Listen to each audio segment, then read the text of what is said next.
Hello, model railroaders. It's John back with John's Railroad. This is a continuation of my ship video that I started making this project about 5 weeks ago. As you can see from the last video, it's painted and a lot of details have been added to it. Just to note, this has been my 5th video trying to make a good one because the color comes out very distorted, and I've been trying to create a good way to get a good color with the proper lighting. So it's been a little bit of a challenge to do that. I wanted to do it with the overhead lights off because it looks really nice when it's dim. But anyways, I couldn't do that. So well, anyways, here's the ship. I'm gonna kind of zoom in some. Came out pretty darn nice. Got some pretty extensive work there done on some of the fencing and the rails and stuff like that, railings. Yeah, that was quite a bit of work to do all that. Then of course I did the whole ship all the way down, as you can kind of see. Added my little gantry, that's homemade. And then the back, and then I added quite a bit of details there. There's still some more to go. I got to add some steps on some railings on the steps and some lifeboat hangers. That's gonna be one of the last things I do. And then I got to also in the front, I've got to still put my anchors in place. So we got that to go there. Basically, the ship itself it's not really modeled after one particular ship.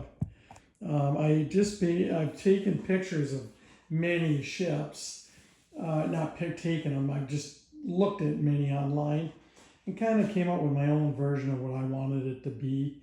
That way I don't have to be so over exact trying to match something exact. I'm sure plenty of people could find things wrong with it.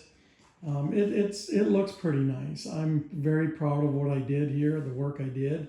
It's 6 inches by about, I want to say 6 foot 2 to 3 inches, somewhere in that range. I haven't measured it lately. I have a staff for the front, but I keep knocking the thing off every time I move it. I've been keeping it hanging up on these hangers, but when I put it up high like that, it's hard for me to get a good overall video of the thing so you guys can really see it. I'm going to kind of go over the top of it so you can kind of see it. And this kind of gives you an idea how long it is too. It's got 20 hatches. It's about 600 scale feet. So in HO.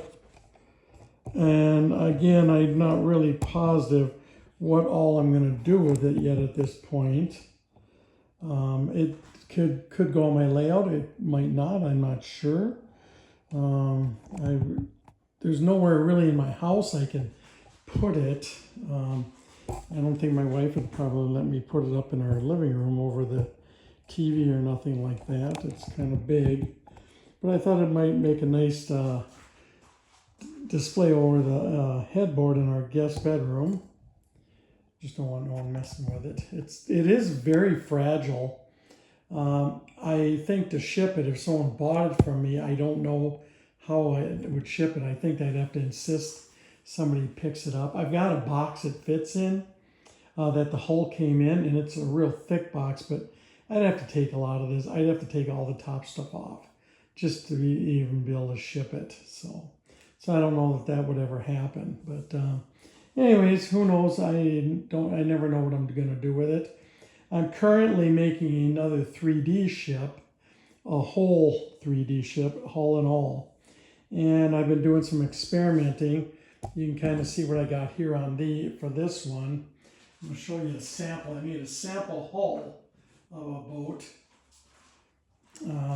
This is one I'm using for my new one. This is a 9-inch. Here, I'm going to zoom out a little bit. There we go. This is a 9-inch section I'm going to use 4 or 5 of these. And these are printed as one chunk. Not the black, but the whole top, everything on top is printed as one piece. So it comes out pretty good. And this is pretty much what I'm going to be using for the hatch covers, these exact kind.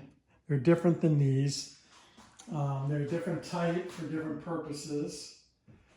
I thought these ones that are on this ship here, I thought these looked really cool when I saw them on a ship. They were on a Canadian ship, and I believe these hatch covers were originally designed for cement and sand and things like that, powders. And that's what the round circles are for tubes to hook to it. But currently the ship that I got these from, that I got the idea from, is currently hauling taconite. So, but they just look neat. They kind of gave it a different look and a little more aggressive in my opinion.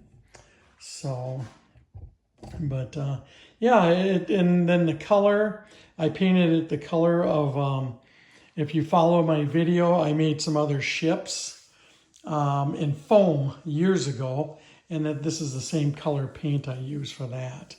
Just a note too, on my last couple videos, I've been really having some issues with my software. So I put pictures up, tons of them, and I just realized they never loaded. So at the end of the video, this one should have a significant amount of pictures. If it don't, just let me know and I will post them, because I've got tons and tons of pictures of this thing every step of the way. So, but I just wanted to show you guys what this looks like. She's a beast. She's a monster.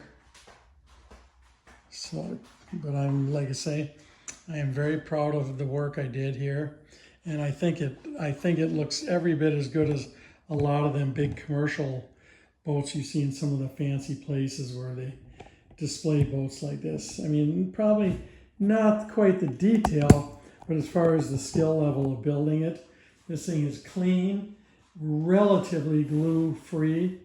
I think it's great. I think it's a good job. So let me know what you think, and hopefully the pictures are there for you to check out.